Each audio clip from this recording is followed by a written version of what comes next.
Hello every one. നമ്മുടെ spoken English കോഴ്സിൻ്റെ മുൻപത്തെ ക്ലാസ്സുകൾ എല്ലാവരും കണ്ടിട്ടുണ്ടാകുമെന്ന് വിശ്വസിക്കുന്നു. ഒരു ചെറിയൊരു ചോദ്യം. ഇതിനോടകം നിങ്ങൾ ഇംഗ്ലീഷിൽ സംസാരിക്കാൻ തുടങ്ങിയോ? ഇല്ലേ? എങ്കിൽ ഒട്ടും വിഷമിക്കേണ്ട. ഇന്ന് നമ്മുടെ കോഴ്സിൻ്റെ വെറും 5-ാമത്തെ ദിവസമാണ്. ഇംഗ്ലീഷ് പഠിക്കുന്നത് ഒരു യാത്രയാണ്. ഓരോ ദിവസവും ഓരോ ചെറിയ കാര്യങ്ങൾ പഠിച്ചുകൊണ്ടിരിക്കുകയാണ് നമ്മൾ. ഒരു കാര്യം ഞാൻ ഉറപ്പു തരാം, ഈ കോഴ്സ് പൂർത്തിയാകുമ്പോൾ നിങ്ങളെ ആത്മവിശ്വാസത്തോടെ ഇംഗ്ലീഷ് സംസാരിക്കുന്നവരാക്കി മാറ്റാം.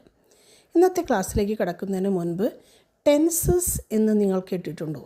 എന്താണ് ടെൻസസ് എന്ന് നമുക്ക് മനസ്സിലാക്കാം. ടെൻസസ് എന്ന് വെച്ചാൽ കാലങ്ങൾ.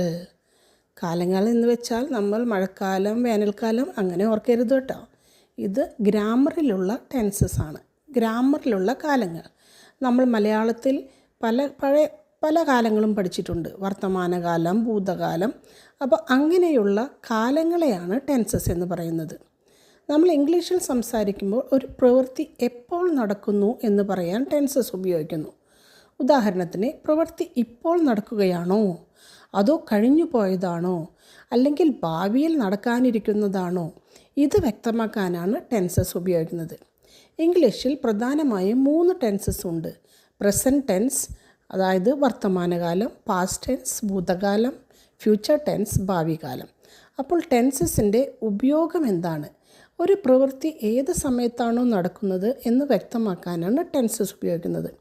ഇന്നത്തെ ക്ലാസ്സിൽ ഈ 3 ടെൻസസിലെയും ആദ്യത്തേതായ പ്രസൻറ്റ് ടെൻസാണ് നമ്മൾ പഠിക്കാൻ പോകുന്നത്. പ്രസൻറ്റ് ടെൻസ് എന്താണ്? എപ്പോൾ ഉപയോഗിക്കണം? എങ്ങനെ എളുപ്പത്തിൽ വാക്യങ്ങൾ ഉണ്ടാക്കാം? ഇതെല്ലാം വളരെ ലളിതമായി മലയാളത്തിൽ നമുക്ക് മനസ്സിലാക്കാം. അപ്പോൾ സമയം കളയാതെ ഇന്നത്തെ ക്ലാസ്സിലേക്ക് കടക്കാം. നമ്മൾ ആദ്യമേ തന്നെ പ്രസൻറ്റ് ടെൻസ് എന്താണെന്ന് നോക്കാം. ഞാൻ ഓൾറെഡി പറഞ്ഞു കഴിഞ്ഞു, പ്രസൻറ്റ് ടെൻസ് എന്ന് വെച്ചാൽ വർത്തമാനകാലം എന്നാണെന്ന്. അതായത് ഇപ്പോൾ നടക്കുന്ന കാര്യങ്ങളെയോ പതിവായി ചെയ്യുന്ന പ്രവൃത്തികളെയോ അതുപോലെ എപ്പോഴും സത്യമായിട്ടുള്ള കാര്യങ്ങളെയോ സൂചിപ്പിക്കുന്ന കാലമാണ് പ്രസൻറ്റ് ടെൻസ്.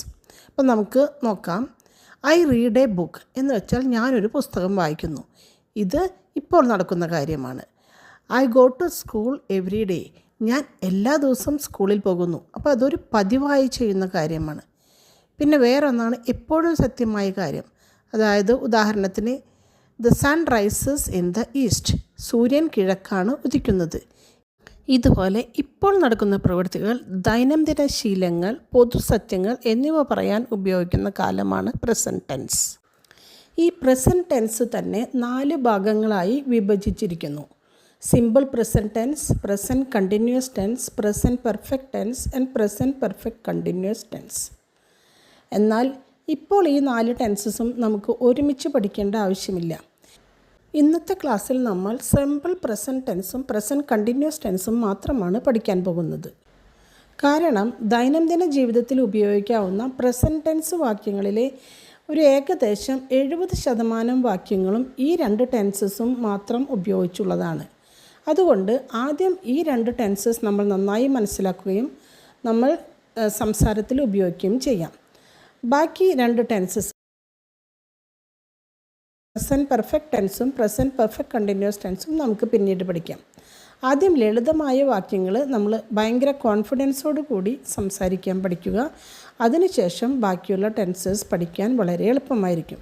എല്ലാ ടെൻസും ഒരുമിച്ച് പഠിക്കാൻ ശ്രമിക്കുകയാണെങ്കിൽ നമുക്ക് ചിലപ്പോൾ ആശയക്കുഴപ്പം ഉണ്ടാകാം. അതുകൊണ്ടാണ് first we are going to learn about simple present tense and present continuous tense. എന്താണ് simple present tense? Simple present ടെൻസിന് പറയാം പ്രസൻറ്റ് ഇൻഡെഫിനിറ്റ് ടെൻസ് എന്നും പറയാം. ഇതിൻ്റെ മലയാളമാണ് ലളിതമായ വർത്തമാന കാലം. ഈ സിമ്പിൾ പ്രസൻറ്റ് ടെൻസ് എപ്പോഴൊക്കെയാണ് നമ്മൾ ഉപയോഗിക്കുന്നത്? ഇപ്പോൾ നടക്കുന്ന കാര്യങ്ങൾ പറയാൻ, ദിവസവും ചെയ്യുന്ന ശീലങ്ങൾ പറയാൻ, എപ്പോഴും സത്യമായ കാര്യങ്ങൾ പറയാനെല്ലാം നമ്മൾ സിമ്പിൾ പ്രസൻറ്റ് ടെൻസ് ഉപയോഗിക്കും. ഉദാഹരണങ്ങൾ: ഇപ്പോൾ നടക്കുന്ന കാര്യങ്ങളാവുമ്പോൾ ഐ വാഷ് മൈ ഹാൻഡ്സ്, ഞാൻ എൻ്റെ കൈകൾ കഴുകുന്നു. ഷീ വാട്ടേഴ്സ് ദ പ്ലാന്റ്സ്, അവൾ ചെടികൾക്ക് വെള്ളം ഒഴിക്കുന്നു. ഇനി ദൈനംദിന ശീലങ്ങൾ, അതായത് ഡെയിലി ഹാബിറ്റ്സ്, അങ്ങനെയുള്ളതിന് എക്സാമ്പിൾ എന്തൊക്കെയാണ്? ഐ റീഡ് എ ബുക്ക്, ഞാനൊരു പുസ്തകം വായിക്കുന്നു.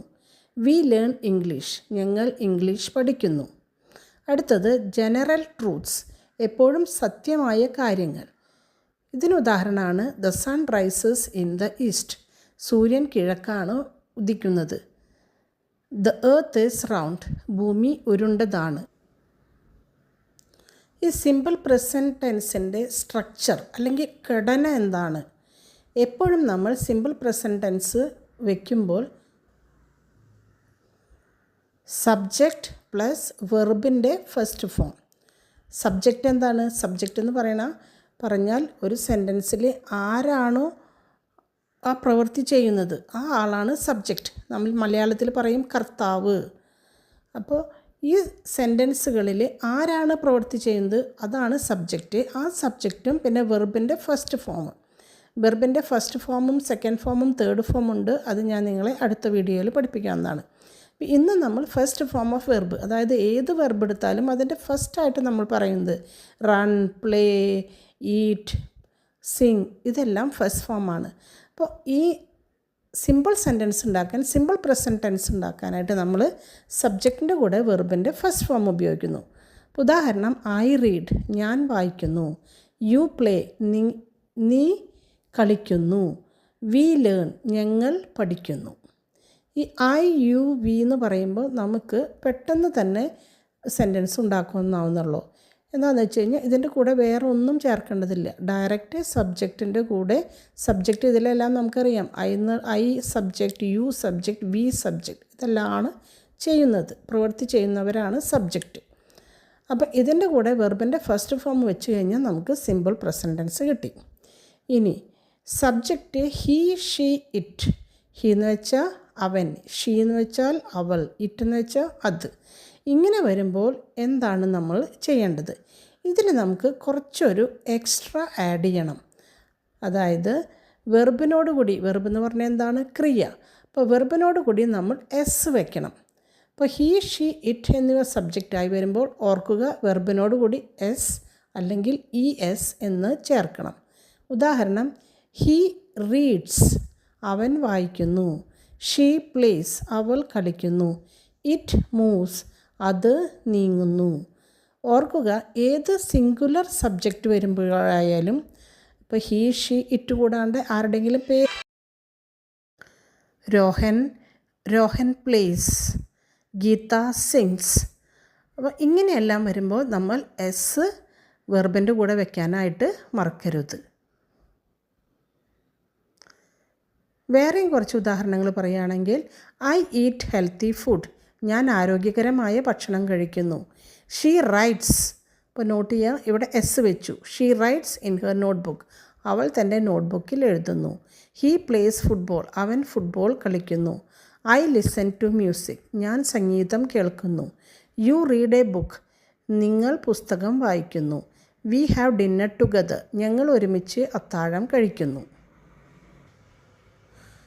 ജനറൽ ട്രൂത്ത്സ്, അതായത് എപ്പോഴും സത്യമായിട്ടുള്ള കാര്യങ്ങൾ പറയാനായിട്ടും നമ്മൾ ഈ സിമ്പിൾ പ്രസൻറ്റ് ടെൻസാണ് ഉപയോഗിക്കുക. ദ എർത്ത് ഈസ് റൗണ്ട്, ഭൂമി ഉരുണ്ടതാണ്. ട്രീസ് ഗിവ് us ഓക്സിജൻ, മരങ്ങൾ നമുക്ക് ഓക്സിജൻ നൽകുന്നു. Birds fly in the sky, പക്ഷികൾ ആകാശത്ത് പറക്കുന്നു. Water boils at 100 degree Celsius, വെള്ളം 100 ഡിഗ്രിയിൽ തിളയ്ക്കുന്നു. ഫ്ലവേഴ്സ് സ്മെൽ ഗുഡ്, പൂക്കൾക്ക് നല്ല സുഗന്ധമുണ്ട്. ഇതിൽ നമ്മൾ പ്രത്യേകിച്ച് ഓർക്കേണ്ട ഒരു റൂള് അല്ലെങ്കിൽ നിയമമാണ് ഐ, യു, വി, ദേ. ഇതിൻ്റെ കൂടെ വെർബ് മാത്രം വെച്ചാൽ മതി. I play, you read, we learn, they watch, അങ്ങനെ. ഇനി ഹീ, ഷീ, ഇറ്റിൻ്റെ കൂടെ വെർബിൻ്റെ കൂടെ ഒന്നുകിൽ എസ് അല്ലെങ്കിൽ ഇ എസ് വെക്കണം. He place, she reads, it moves. ഇപ്പോൾ സിമ്പിൾ പ്രസൻറ്റ് ടെൻസ് എന്നത് ദിവസവും ചെയ്യുന്ന കാര്യങ്ങൾ, പതിവുകൾ, പൊതുസത്യങ്ങൾ എന്നിവ ഉപയോഗിക്കുന്ന ടെൻസാണ്. എല്ലാവരും ഇത് ഓർത്തിരിക്കുമല്ലോ. എനിക്ക് തോന്നുന്നു നമ്മൾ ഇന്നത്തേക്ക് ഈ ക്ലാസ് ഇവിടെ നിർത്താം. ഇനി പ്രസൻറ്റ് കണ്ടിന്യൂസ് ടെൻസ് കൂടി ഈ വീഡിയോയിൽ ഉൾപ്പെടുത്തിയാൽ വീഡിയോയുടെ ദൈർഘ്യം കൂടുതലാകും. അപ്പോൾ നിങ്ങൾക്ക് കാര്യങ്ങൾ ശ്രദ്ധയോടെ മനസ്സിലാക്കാനും പ്രാക്ടീസ് ചെയ്യാനും ബുദ്ധിമുട്ടുണ്ടാകും. ഈ വീഡിയോയുടെ അവസാനം ഞാൻ പ്രധാനപ്പെട്ട ചില വേർബ് ഫോംസ് നൽകുന്നുണ്ട്. അവയുടെ first form, second form, third form. അടുത്ത ടെൻസസ് പഠിക്കാൻ ഈ വേർബ് ഫോംസ് വളരെ പ്രധാനമാണ്. അതുകൊണ്ട് അവ നന്നായി വായിക്കുകയും ദിവസവും പ്രാക്ടീസ് ചെയ്യുകയും ചെയ്യുക. കൂടാതെ ഇന്ന് പഠിച്ച വാക്യങ്ങൾ വീണ്ടും വീണ്ടും പറഞ്ഞ് പരിശീലിക്കുക. ചെറിയ ചെറിയ വാക്യങ്ങൾ ഇംഗ്ലീഷിൽ സംസാരിക്കുവാൻ തുടങ്ങുക. തെറ്റുകൾ വരുമോ എന്നുള്ള ഭയം വേണ്ട. തെറ്റുകൾ വരുന്നത് സ്വാഭാവികമാണ്.